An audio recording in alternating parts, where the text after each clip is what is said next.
Back with another one, man. What's going on, y'all? Today we're gonna be getting into 5 ways to improve your mix. 5 ways to improve your mix. So I got this party next door.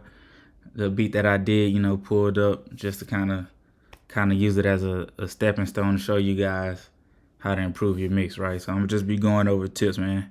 Not really gonna be mixing per se, but just kind of giving you guys tips on what to do. So we'll get right into it. I'll play this, let you see what it sounds like.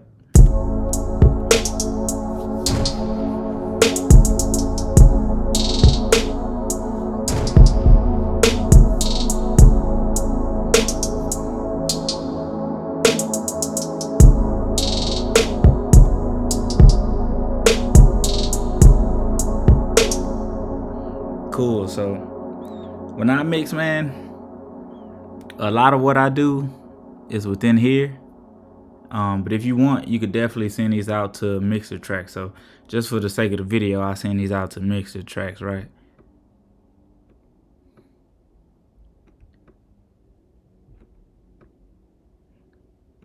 Because this goes hand in hand with the first thing that I'll say is leveling.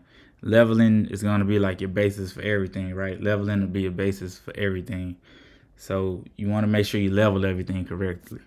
Leveling can fix a lot of the mix by itself. If you have something that's too loud or something that's too quiet, that's gonna be a big factor in how your mix sounds. So one thing you could do, you could change this back to this to see it better. And a lot of people will tell you to mix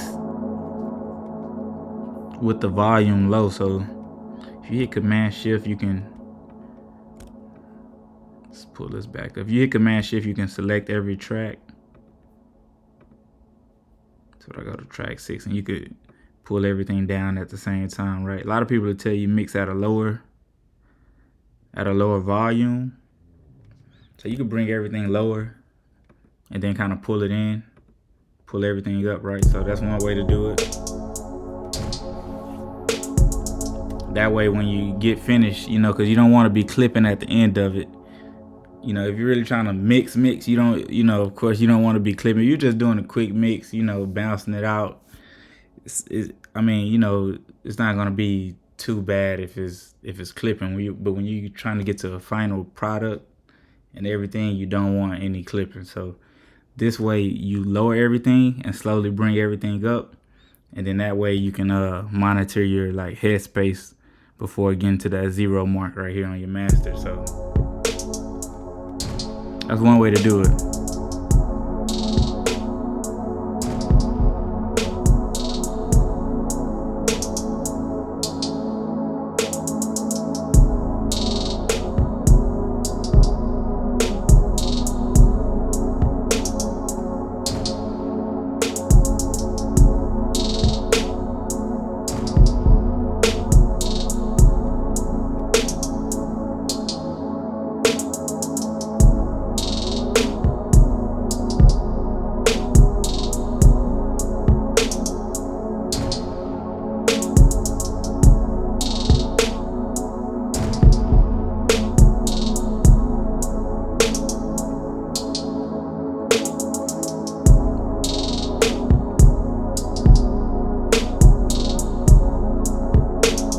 I would say just kind of keep in mind what you want to lead with. So like what you want to be the loudest. Do you want your snare the loudest?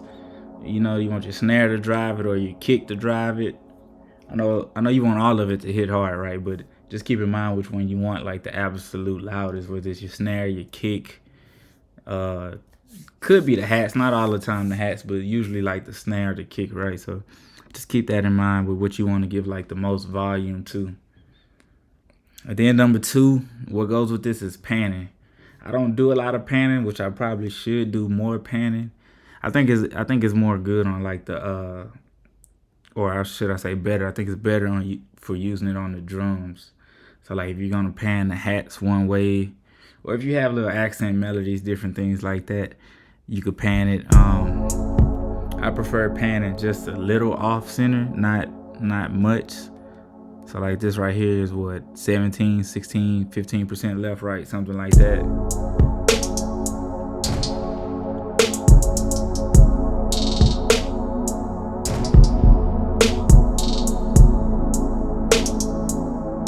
Like this little sound right here could be panned to the right a little bit. I always try to balance it out. If I pan one thing left, I want to pan something else right. So that's kind of what I go by. So.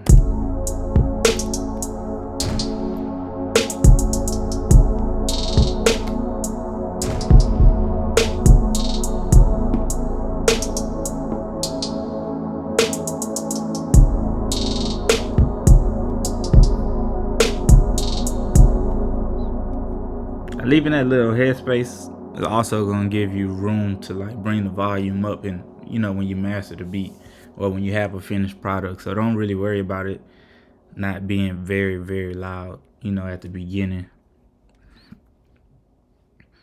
So the next thing I got, one thing you should do a lot is EQ your melodies. Like you want to EQ depending on what kind of instruments you have. You want to EQ a lot of the low end out sometimes, and sometimes a lot of the high end. Like I said, it all depends.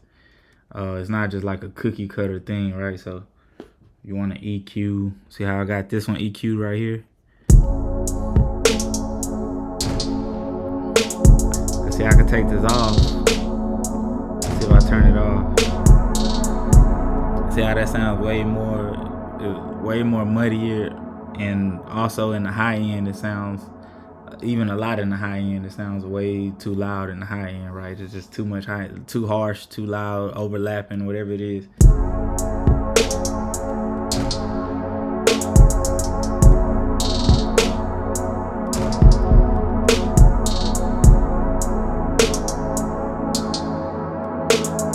This is the type of stuff where people might not, I can't talk. Where people might not like your beat or feel like your beat is amateur and you don't know why, and that could be one reason. Like your melodies is just not EQ'd enough, it's clashing with the other sounds in your beats.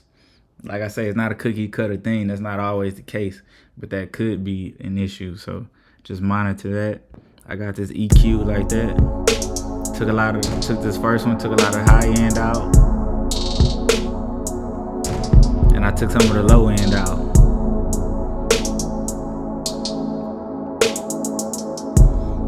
And when you do that, you're essentially giving room for the artist, and you're giving room for other instruments that might take up this space, as well as drums like claps, snares, different things, hi-hats that might be taking up this space. And like I said, the artist's vocals. So same thing with when you EQ some of this out, you're leaving room for the 808, for the sub bass, for your kick. That's what you're making. You're carving out room for that. So when you think about that, that's why I EQ like that. And like I say, it just depends on what instruments you have, what you're going for, what genre. It depends on a lot of different things. So, but that's why I carved it out like that.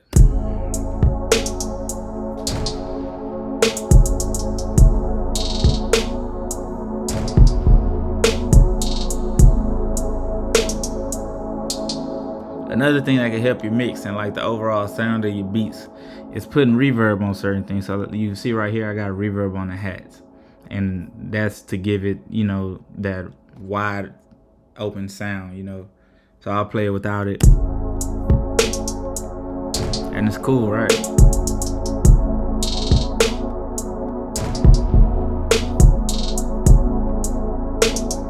But when you add the reverb, it just sounds a little better. So I add the reverb right here on this next one, right? Now it has reverb.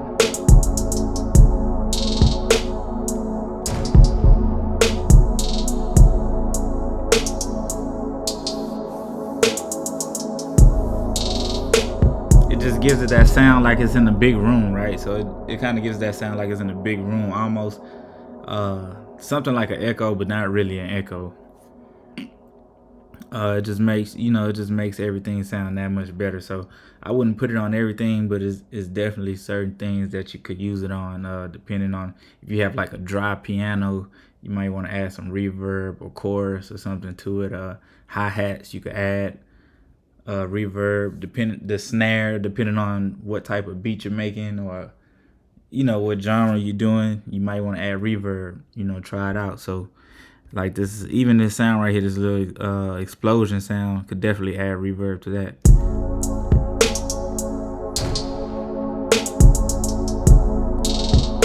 So where are we at?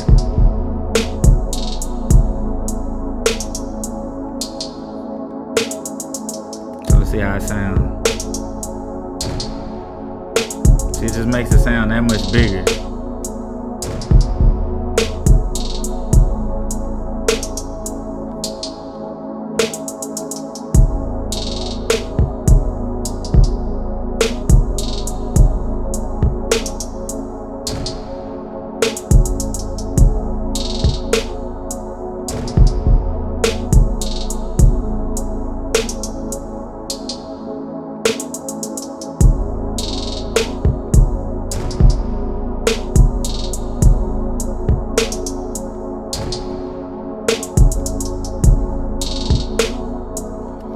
Last thing I got for you guys, man, is make sure your drums cut through the mix. So you don't want to have your melody, way up here, drowning.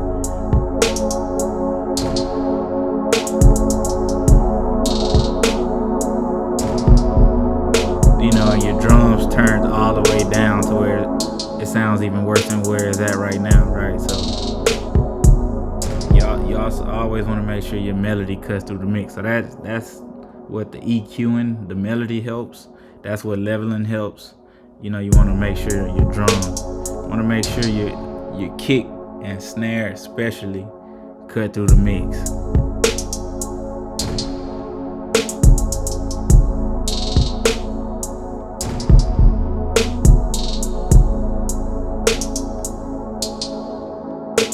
And when I say cut through the mix, if you don't know what I mean, I just mean it's the melody and everything shouldn't be drowned out. It should be the loudest things in your mix. Like you should be able to hear everything clearly. So when the kick hits, it shouldn't just sound like, it should sound, you should hear the kick, boom, boom. You should hear the kick clear. You should hear the snare clear.